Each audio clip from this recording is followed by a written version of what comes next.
రెండు తెలుగు రాష్ట్రాలలో మరి ముఖ్యంగా గుంటూరు జిల్లాలలో రోజు రోజుకు భానుడి బగబగలు పెరిగిపోతున్నాయి. వడగాల్పులు సైతం భారీగా వీస్తున్నాయని వాతావరణ శాఖ హెచ్చరిస్తోంది. వడదెబ్బ తగలకుండా ప్రతి ఒక్కరూ జాగ్రత్తలు తీసుకోవాలని డాక్టర్లు సూచిస్తున్నారు. ఈ నేపథ్యంలో ఎండాకాలాన్ని ప్రజలు అవసరాన్ని దృష్టిలో పెట్టుకుని గుంటూరు ప్రభుత్వ ఆసుపత్రిలో 6 పడకల ఐసీయూ వార్డును అందుబాటులోకి తీసుకొచ్చామంటున్న hospital superintendent doctor Kiran Kumar తో మా ప్రతినిధి Pramod Kiran face to face. మండిపోతుందని చెప్పుకోవాలి. ముఖ్యంగా గుంటూరు పల్నాడు జిల్లాల్లో 43 డిగ్రీల నుంచి 45 డిగ్రీల వరకు కూడా ఉష్ణోగ్రత నమోదవుతుంది. ఇప్పటికే అధికారులు కానీ వైద్యులు కానీ ఇప్పటికే హెచ్చరిస్తూ ఉన్నారు. చిన్నపిల్లల దగ్గర నుంచి వృద్ధుల వరకు ఎండవేడిమి తట్టుకోలేక బయటికి రావద్దని అంటున్నారు. దీనికి సంబంధించి గుంటూరు ప్రభుత్వ ఆసుపత్రిలో ఐసీయూ వార్డ్ అనేది ఒకటి ఏర్పాటు చేశారు. ఇది ఎంత బెడ్డెడ్తో ఏర్పాటు చేశారు, అసలు వడదెబ్బ రాకుండా ఎలాంటి జాగ్రత్తలు తీసుకోవాలో మనతో మాట్లాడడానికి GGH superintendent doctor Kiran Kumar మనతో ఉన్నారు. సార్ చెప్పండి సార్, ఈ ఎండలకి తట్టుకోవాలంటే ప్రజలు ఎలాంటి జాగ్రత్తలు తీసుకోవాలి? అసలు ఎండాకాలం వచ్చిందండి, మనకి గుంటూరులో చూస్తే 2 కాలాలు అనిపిస్తుంది, 3 కాలాలు లేవు అనిపిస్తుంది. తీవ్రమైన ఎండ రెండు కాలాలే ఉంటాయి మనకి.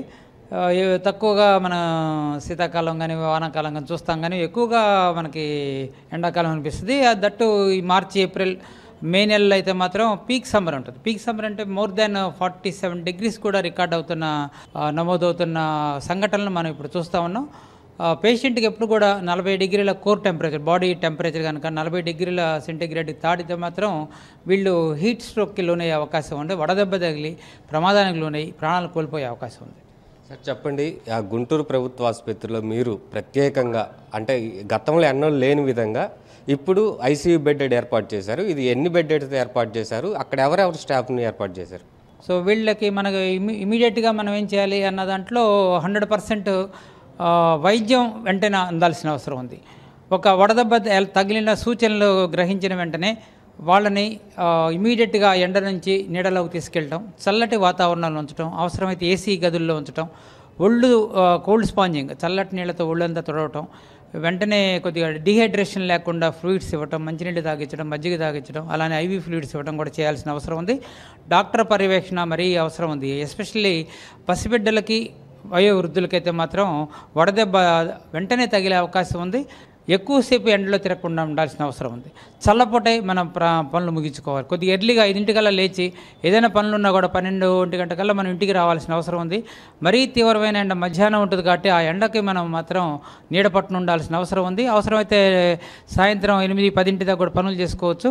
సో పనులు చేసుకునే వాళ్ళు, ఎస్పెషల్లీ ఎండలో పనిచేసేవాళ్ళు, కార్మికులు, రైతులు అని చాలా జాగ్రత్తగా ఉండాల్సిన అవసరం ఉంది. వీళ్ళతో పాటు దగ్గరగా ఎలక్ట్రోలైట్ ఫ్లూయిడ్ కానీ, మనకి సాధారణంగా ఇంట్లో ఉండే మజ్జిగ కానీ, చల్లటి నీళ్లు కానీ దగ్గర పెట్టుకోవాలి. సార్ ముఖ్యంగా ఎండాకాలంలో ఫ్రిడ్జ్ వాటర్ కానీ లేదంటే ఎక్కువ ఓవర్గా లిక్విడ్స్ తీసుకుంటూ ఉంటారు. దీనివల్ల ఎలాంటి నష్టం ఏమైనా ఉందా లేదంటే? సో ఏ వాటర్ తీసుకోవాలన్న దాంట్లో ప్రతి ఒక్కళ్ళు వాటర్ అయితే తీసుకోవాలి. అది చల్లదా అతి చల్లదా అన్న దాంట్లో అవైలబిలిటీని బట్టి ఫ్రిడ్జ్ వాటర్ కూడా మంచిదేనండి, తప్పేం కాదు. బట్ చల్లటి కుండల్లో నీళ్లు కూడా చాలామంది తాగుతూ ఉంటారు. విలేజెస్ కానీ వాళ్ళకి కూడా మనం పల్లెటూరులో కుండలకి చుట్టూరు గుడ్డ చుట్టేసి నీళ్లు చల్లార్చి ఆ నీళ్లు కూడా తాగుతూ ఉంటాం. కాబట్టి నీళ్ళు అనేది మాత్రం ఎక్కువ తీసుకోవాల్సిన అవసరం ఉంది. ఎందుకంటే డిహైడ్రేషన్కి లోనవుతాం, బాడీలో ఉన్న వాటర్ పోతుంది. కాబట్టి వెంటనే పాడయ్యే అవయవం కూడా మన కిడ్నీస్ పాడయ్యి ఎక్కువ ట్రైన్ ఫెయిల్యూర్లోకి వెళ్తారు. కాబట్టి నీళ్లు దండిగా తాగాల్సిన అవసరం ఉంది. చల్లటి నీళ్ళు తీసుకోవాల్సిన అవసరం ఉంది. రిపీటెడ్గా, ఒకేసారి కాకుండా రిపీటెడ్గా తీసుకోవాల్సిన అవసరం ఉంది. అలానే చల్లటి మజ్జిగ, దాంట్లో కొద్దిగా ఉప్పు వేసుకొని మజ్జిగ వేసుకుంటే దాంట్లో ఎలక్ట్రోలైట్స్ ఉంటాయి కాబట్టి వెంటనే వడదెబ్బకు లోను కాకుండా ఉంటాం. వడదెబ్బ ఒక్కోసారి గ్రహించకుండా కష్టంగా ఉంటుంది.